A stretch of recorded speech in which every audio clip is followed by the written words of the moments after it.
yake ya ukiri wake. Amen.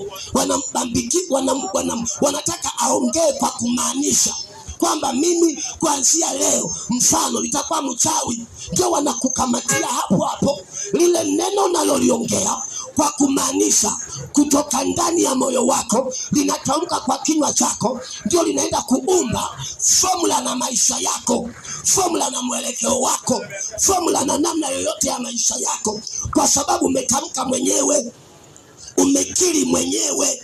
Amen.